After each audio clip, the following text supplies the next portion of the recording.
Well, I'm out here on a nice sunny Northern Californian day at the new speedrun spot on here, which I have to say today is almost proving not long enough to run the Fortec flat out in. We go quick in this video, but I think the car's got more to come.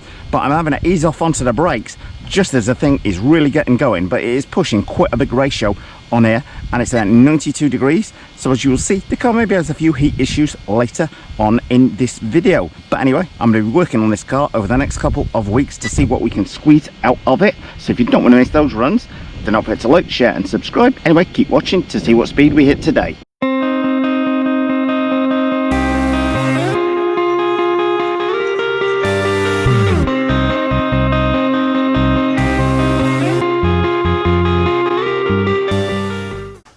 Here, and I am bringing the Traxxas Fortec 2.0 VXL out of its semi-retirement state. It has sat on the side now for about probably 6 to 8 months without me running it, which is a crying shame because this is an absolutely fantastic car and one which I have simply poured a huge and obscene amount of money into over the past few years. In terms of its handling, probably one of the best handling cars I've got out there. I was doing some drag racing down at JJ Customs some months back with this thing, and on 3S you can just floor it off the line. There is no wheel wobble, no shake, no vibration, nothing. It just hooks up and goes in a straight line like a rocket. The ATIS guys were only just catching me by the end of the line because this thing is that well dialed in. In today's video you'll see it running with a Castle Mamba 5700 kV motor and a Castle Mamba X ESC on there. Now, I have overvolted this before because the motor is rated up to 3S, but the ESC is rated up to 6S. On 4S, outside JJ Customs, this thing is at 98 miles an hour, which is not bad for a 110 scale car. And besides the Castle motor and ESC fit to the car, one big advantage I make of when using this car is the Bluetooth module and the Traxxas Link app to get this car dialed in so you can give it full throttle pretty much off the line and the thing just hooks up and goes in a straight line. But it does take a little bit of tweaking and tuning and practice to get that to work. But I thought I would mention that because it's definitely a car that benefits from the Bluetooth module and the Traxxas Link app, probably more so than any other Traxxas car I've ever driven. And today we're running with my speedrun body. Body choice on the Traxxas TRX4 VXL can be the difference between zero and hero. Fit the wrong body to the car and you will hate this thing because it will constantly flip. It'll go all over the place at high speed. Get the right body on it and you will absolutely love it because it will stick to the ground like glue. But I've always had the feeling it has a lot more in it than that. So yours truly is now going to work on it over the next couple of weeks and see just how much speed we can get out of this thing because it's dialed in. No vibration, you don't get the classic what they call death wobble with this car, which is where you're going along doing about 45, 50 and you think, yeah, I can nail the throttle now, and you nail the throttle and the back end whips out and you smash it into the curb and write half the value of the car off. Just from that point you can actually Google Fortec death wobble and it will pull up some horrendous crashes. Fortunately, fingers crossed, so far none of mine have made those videos.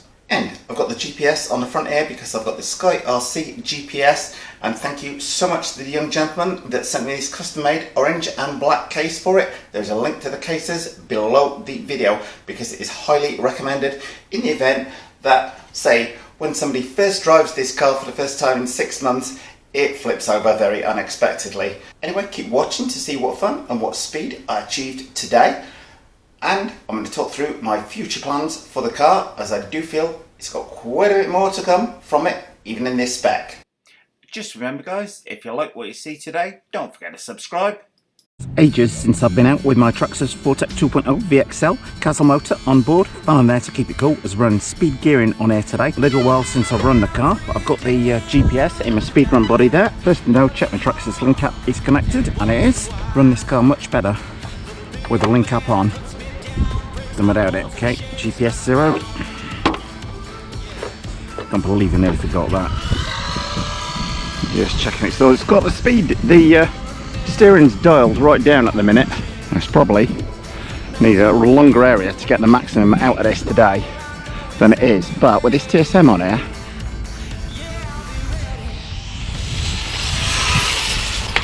ooh man, wow, didn't see what tipped that over.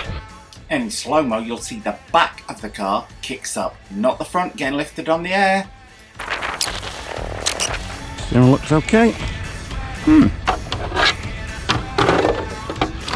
GPS is floating around inside the car somewhere, just feeding the power in.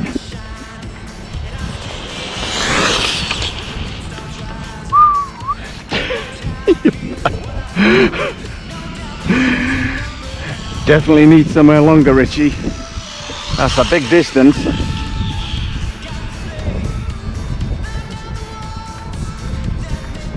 It's quite scary when it comes past that fast, I'll tell you. Get on the power hard, full on hard on early on.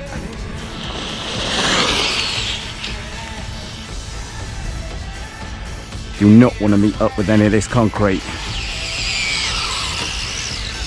As I say, the setup on this then is pretty good. Of it. Steering is actually set on a really wide radius at the minute for the speed runs. But with that TSM set up on there, full throttle.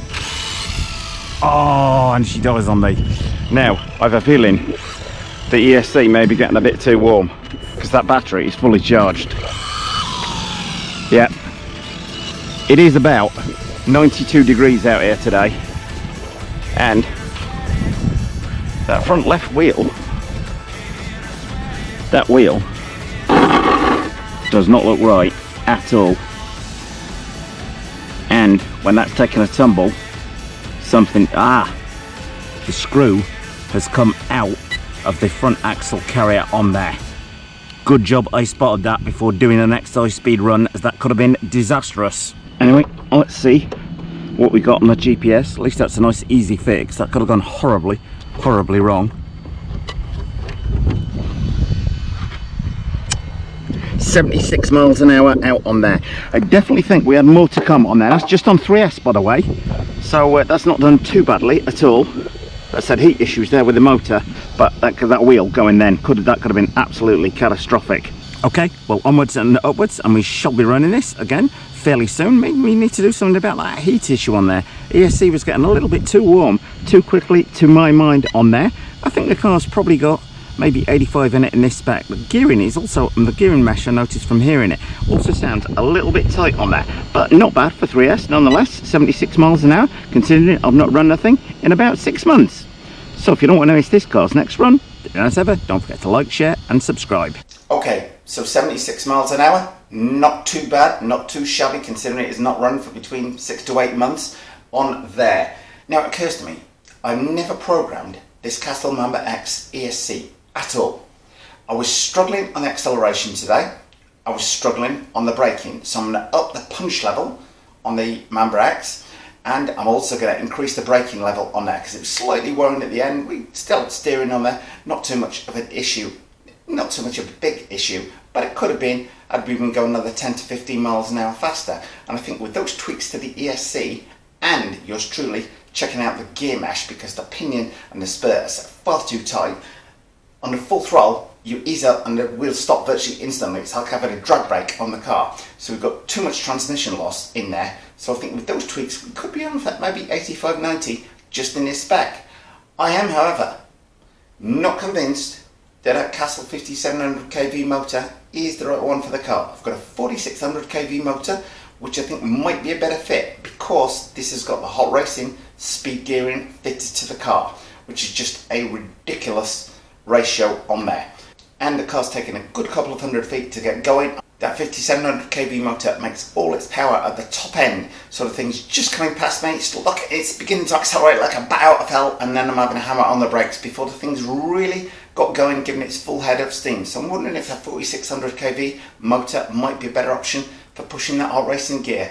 Have your say as to what you think in the comment section below this video. So I'm going to get the B link out, get my mobile phone app, and get this thing dialed in, because I think we need more power off the line. Today we were running with a 3S 4000 mAh 30C pack on there. I think if we're looking at a 5000 mAh pack, 50C rating, we're going to be talking a good 10 miles an hour more just purely on the battery alone. I felt the battery let down a little bit today, and a gear train. the gear mesh is far too tight. It's not rolling at all. You ease off the throttle on a bench and the thing just stops virtually instantly on there because it runs on ceramic bearings, and when you ease off the throttle it will actually roll for about 90 to 100 feet purely because I fit the ceramic bearings to it, which would aid speed, but a gear mesh is acting as like a handbrake on the car. Anyway, hope all that makes sense. You want to see this car run again in anger, because I have a feeling even with this stock spec on here we could get maybe 85 miles an hour out of it without too much of a worry. Anyway, if you don't want to miss the next video of this car, then don't forget to like, share and subscribe. Thanks for watching.